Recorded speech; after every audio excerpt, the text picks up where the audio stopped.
ঠিকই তো এই দেশ দেখতেছি, জন্ম তো এই দেশেই, দুনিয়া করতে করতে তো শেষ করে ফেললাম। 7 মহাদেশ তো দেখা শেষ আমার, 103টা দেশ দেখা শেষ আমার। করতে করতে দেখতে দেখতে তারপরে বলতেছি, নাইলে বলতাম না। কতক্ষণ মানুষ মনে রাখে?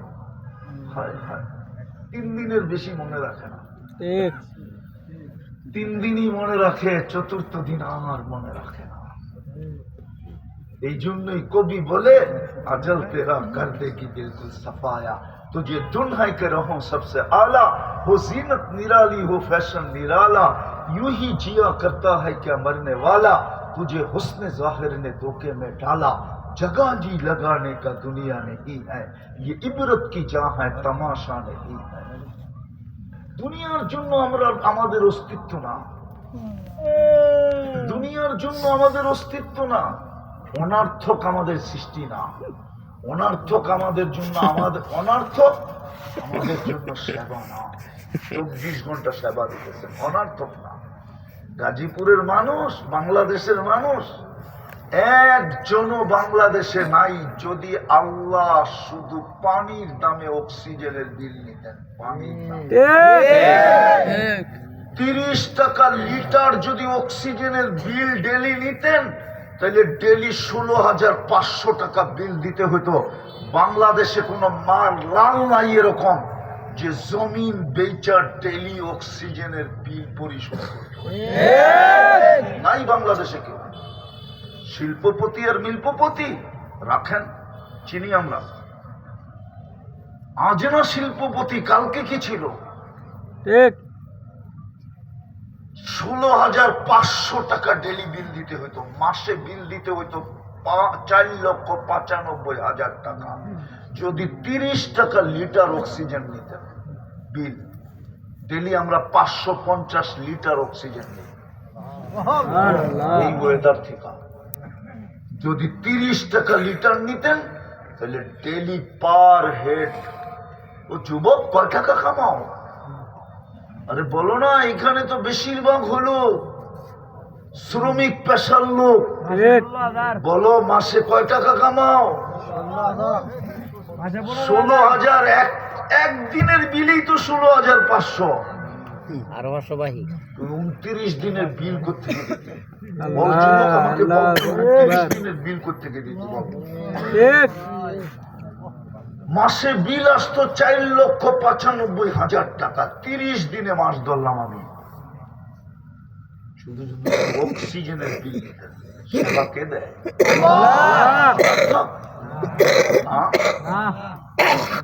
আরে সেবা কে দেয়? বিল কে দেয়? এরকম একটা দেখাইলাম, 100 দেখাইতে পারি আমি শরীরের ভিতর থেকে বাইর করে। 100 যদি বর্তমান প্রযুক্তির সাথে আমি মিলাই আর সবচেয়ে কম রেট ধরি, তাহলে ডেলি 1 কোটি টাকা বিল দিতে হতো। 1 কোটি টাকা। আল্লাহ সেবা দেন বিনা পয়সায়। 24 ঘন্টা সেবা দিতেছেন, 24 ঘন্টা সুরক্ষা দিতেছেন। বিশ্বাস হয় না? দেখায় দিব চোখে আঙ্গুল দিয়া। আপনাদের নেতাকে বলেন একটা মাইক্রোস্কোপ নিয়ে আসতে, আর এইখানে আপনাদের চোখে লাগায় দেখায় দিতে কত কোটি ব্যাকটেরিয়া এখানে উঠতেছে। 1000 বললাম না, লক্ষ বললাম না, কোটি ব্যাকটেরিয়া এখানে উঠতেছে। কোটি কোটি ব্যাকটেরিয়া, জীবাণু এখানে ঘুরতেছে। কে সুরক্ষা দিতেছে? নাক দিয়া ভিতরে যাইতে দেয় না, মুখ দিয়ে ভিতরে যেতে দেয় না। আল্লাহ ওকে বলে দিছে, তুই ঘুরা বেড়া, কোনো আপত্তি নাই। খবরদার যদি যুবকের নাকের ভিতর দিয়া গেলি, খবরদার যদি যুবকের মুখের ভিতর দিয়া গেলি, খবরদার যদি আমার বন্দার ভিতরে গেলি, খবরদার যদি আমার বান্দির ভিতরে গেলি। সুরক্ষা দিতেছে আল্লাহ। এই জন্যই আমি বলছিলাম, মানুষ মানুষ হিসাবে জন্ম নিলে মানুষ হবে না। যদি হইতো তাহলে মানুষকে আল্লাহ কোনোদিন জানোয়ার বলতেন না। আর মানুষ হওয়া ব্যতীত আল্লাহ কিনবে না, জান্নাত দিয়া কিনবে না। নাইলে দুনিয়া নিয়ে রাজি থাকতে হবে। আর রাযীতুম বিল হায়াতিদ দুনিয়া, দুনিয়া নিয়ে রাজি থাকতে হবে। দুনিয়া পাইলে আর কতটুকু পাইলাম? ও গাজীপুরের মানুষ, এই মজমাকে আমি জিজ্ঞাসা করতেছি দুনিয়া পাইলে আর কতটুকু পাইলাম? গাজীপুরটা তো গুলশান না, গাজীপুরটা তো বনানী না, গাজীপুরটা তো ধানমন্ডি না, গাজীপুরটা তো উত্তরা না, গাজীপুরটা তো বসুন্ধরা না, গাজীপুরটা তো বাড়িধরা না। গুলশানের মানুষ না প্রথম শ্রেণীর নাগরিক, বাংলাদেশের প্রথম শ্রেণীর নাগরিক, সবচেয়ে বেশি ফ্যাসিলিটি পায় ওরা। ওদের নাম শুনলে, গুলশান বললে প্রশাসনের লোক পর্যন্ত তাকাইতে হিসাব করে তাকায় যে একটু উল্টা যদি তাকায় ফেললাম হইতে পারে আমাকে এইখান থেকে বান্দরবনে পাঠায় দিব। তাহলে আপনি আর আমি, তুমি আর আমি কি পাইলাম বলো? 16,000 টাকা স্যালারি পাইলো তুমি, কিছুই না। বলো কি পাইলাম? না একটা ব্র্যান্ডের সোয়েটার, না ব্র্যান্ডের একটা সোয়েটার পাইলাম, না ব্র্যান্ডের একটা প্যান্ট পাইলাম, না তোমাদের হাতের ভিতরে, আমি যুবকদেরকে বলতেছি 15 Pro Max তোমাদের হাতের ভিতরে না। কি আইফোন কি পাইলা? দুনিয়া কি পাইছো? কিছুই না। বলো না একটা ভালো মন ইচ্ছা মতো খাওয়া পাইছো, যখন যা ইচ্ছা করে খাইতে পারো যে, আর খাওয়াও তো যায় না, ঠিক না? কি পাইলাম দুনিয়া? তাহলে হারায় গেলাম কেন? আমি শেষ জায়গায় চলে আসছি। আসেন আল্লাহর কাছে তওবা করে নিজেকে মানুষের মতো মানুষ বানাই। রাজি মানুষের মতো মানুষ বানাইতে? ইনশাআল্লাহ। জি পাক্কা? কে কে রাজি দেখি? পাক্কা? তাইলে তওবা করতে হবে। কে কে তওবা করতে রাজি? আমি আল্লাহর কাছে তওবা করলাম, বলি মুখ দিয়ে, আল্লাহ আমি অতীত থেকে তওবা করলাম। নামাইশ সামনে একটা সুবর্ণ সুযোগ আসতেছে আমাদের। একটা মাসই যদি কাজে লাগাইতে পারি, খোদার কসম এই উম্মত বেশি বাঁচলে আর কতদিন বাঁচবে? 60-70 বছর। আল্লাহ রসুল বলে আমার উম্মতি বাইনা 60 আর 70।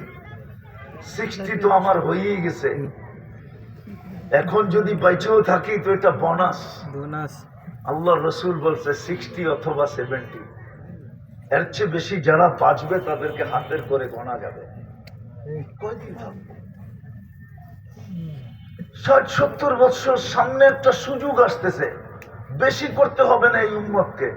আমি তো বলি এই উম্মত যদি একটা মাসে কমর কাইসা আল্লাহকে রাজি করে, কমর কাইসা বোঝেন? কমরে কামসা বেইতাম, একটা মাস, সামনে রমজান আসতেছে, শাবান শুরু হয়ে গেছে, 3 তারিখে শবে বরাত হবে, তারপরেই 18 তারিখে রোজা শুরু হবে, 18 তারিখ দিন গিয়া রাত্রে মনে হয় প্রথম তারাবি হবে, 19 তারিখে প্রথম রোজা হবে।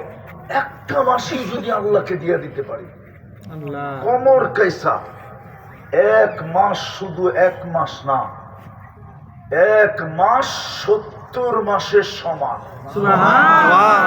70 মাসে কয় বছর? 5 12 60, 5 12 5 বছর 10 মাস। 1 মাস কয় বছর? আবার আরেকটা রাত্র আছে 83 বছর। যোগ করলে কত হইল? 83 আর 5 কত? 88 বছর 10 মাস, আরো 4 মাস, 89 বছর 2 মাস, একটা মাস।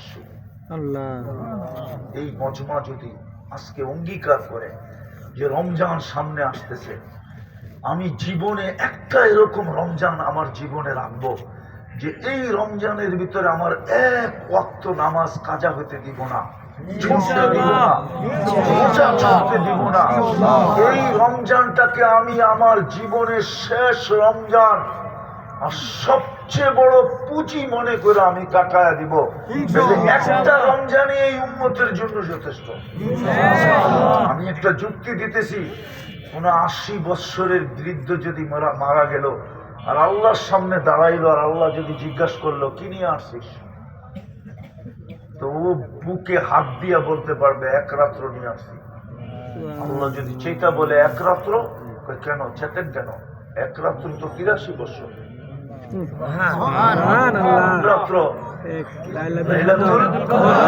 আমি ছিলাম 80 বছর, 80 বছর থেকে 80 বাদ দিয়া দেন, তারপরে তো আমি আপনার কাছে পাও না, আপনি আমার কাছে পাবেন কোথেকে?